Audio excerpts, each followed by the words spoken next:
sont marocains, ils sont des compétences médicales de monde. Ils se sont donné rendez-vous à l'université Sidi Mohamed Ben Abdillah FS du 7 au 11 mars pour débattre, informer et sensibiliser sur des questions d'actualité médicale. Avec nous en direct depuis Bruxelles, le docteur Sissamir Kaddar, l'organisateur et l'initiateur de cet événement. Docteur Kaddar, pourriez-vous nous parler de ce réseau des compétences médicales des Marocains du monde et sur les objectifs de ces journées scientifiques? Le réseau C3M, ou le réseau des compétences médicales des Marocains du monde, est une organisation internationale dont l'objectif est de regrouper, de fédérer les compétences et les professionnels de santé de par le monde au sein de la communauté marocaine, mais aussi les amis du Maroc ou les amis de Marocains qui sont d'autres nationalités.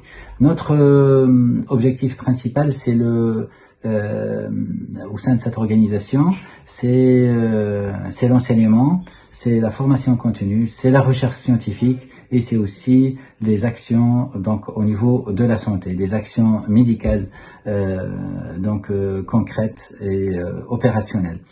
Nous avons dans notre actif plusieurs réalisations. La plus importante et la réalisation phare, c'était une première au Maroc, c'était la greffe rénale par voie laparoscopique, avec prélèvement par voie laparoscopique. Nous avons agi et nous avons eu des actions un petit peu partout au Maroc, dans toutes les régions pratiquement, de Oujda, Casa, Rabat et puis jusqu'à Dakhla. Donc on s'intéresse mais pratiquement et nos actions sont diffuses un petit peu au niveau de toutes les régions. Cette rencontre de Fès durant les 5 jours qu'on a avec nos collègues professeurs et chercheurs de l'université Sidi Mohamed Ben Abdallah de Fès s'inscrit dans le nouveau modèle, dans les directives et les orientations du nouveau modèle de développement et surtout dans le domaine de la santé, notamment la nouvelle réforme qui est lancée par Sa Majesté au niveau de la santé. C'est l'occasion d'échanger, c'est l'occasion de stimuler toutes les possibilités de contribution de part et d'autre pour pouvoir amener à des projets et à des réalisations.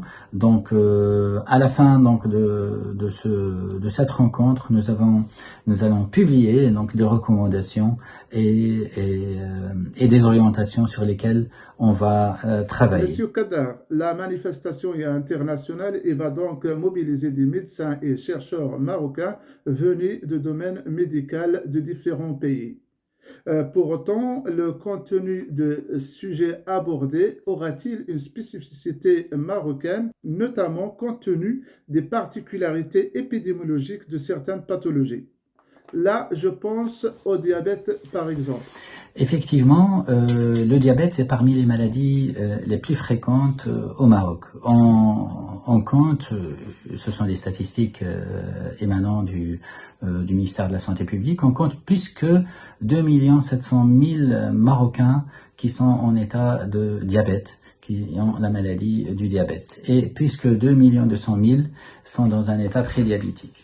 Il faut savoir que le diabète est une maladie chronique et qui cause au fil du temps, ça peut causer ce qu'on appelle la néphropathie diabétique et donc la fatigue rénale, ça va donner la fatigue des reins et qui peut conduire vers l'insuffisance rénale et donc vers la dialyse. Dans ce cas-ci, ce qu'on utilise et ce qu'on propose, c'est la greffe rénale. Et là, on a un de nos chercheurs et experts dans le domaine qui va nous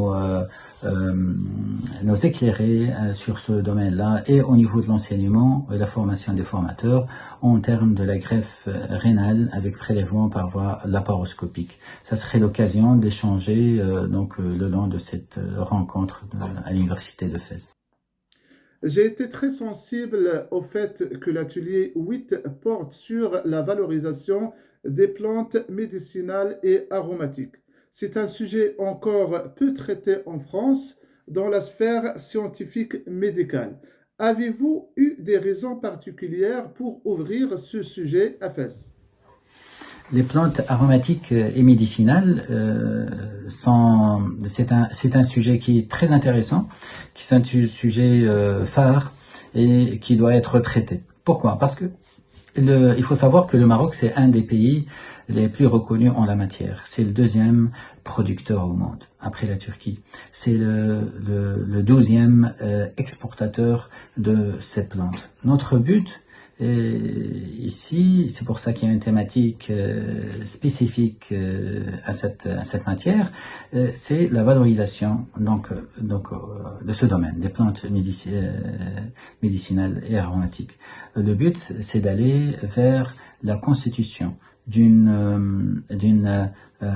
organisation locale afin de faire l'extraction des produits émanant de ces plantes au Maroc et non pas exporter le produit à l'étranger pour pouvoir importer les produits finaux, notamment les huiles essentielles ou les médicaments à base de plantes médicinales et aromatiques. L'intelligence marocaine est très riche dans ce domaine. Donc on a parmi nous des experts dont la valorisation des plantes aromatiques et médicinales et qui sont reconnus à l'échelle internationale. Et notre objectif, c'est justement de rencontrer nos collègues sur place et d'imaginer ou plutôt de mettre sur pied un projet commun qui puisse aller vers la réalisation des ateliers, voire même des usines dans ce sens. Merci, c'est Samir Kaddar. Avec nous aussi, depuis Paris, le docteur Saad Hadi Zahwani. Saad Hadi, vous êtes aussi co-organisateur de ce colloque et intervenant. Sur quoi va porter votre intervention, Inch'Allah? Oui, bonjour. Merci pour Maglore TV de cette invitation. Bon, voilà, moi je suis Dr Zahwani, donc je suis co-organisateur de cet événement à Fès et je vais intervenir spécialement par rapport à mes formations. Je suis nutritionniste, un ancien attaché à l'hôpital Bichat à Paris et en même temps pharmacologue de CHU de la Riboisière. Donc j'interviens au niveau d'une thématique, un atelier sur la valorisation de la recherche et l'innovation et la création d'entreprises. Comme actuellement je préside un start-up sur exactement la nutrition clinique qui s'appelle Evolina Health Group. Et donc je vais intervenir pour échanger avec mes collègues au niveau du Maroc pour la valorisation de leurs recherches dans la Cité de l'innovation à Fès et voir comment on peut exploiter cette recherche et ces découvertes en matière de projets de création d'entreprises et d'exploitation industrielle, donc dans le domaine médical spécialement, surtout avec cette réforme de la santé qui va connaître le Maroc et qui va ouvrir beaucoup d'horizons et de voies aux investisseurs étrangers, dont les Marocains qui sont résidents à l'étranger pour investir dans ce domaine. Donc voilà, donc mon intervention. Ça sera aussi une deuxième partie sur la relation université-entreprise, qui sont les modèles et les mécanismes de mise en œuvre, donc comment on peut avoir tous les moyens et on échange nos expériences par rapport à ce qu'on a fait à l'étranger, comment on peut exactement encourager les réseaux, le réseautage possible avec des organismes internationaux pour permettre cette valorisation.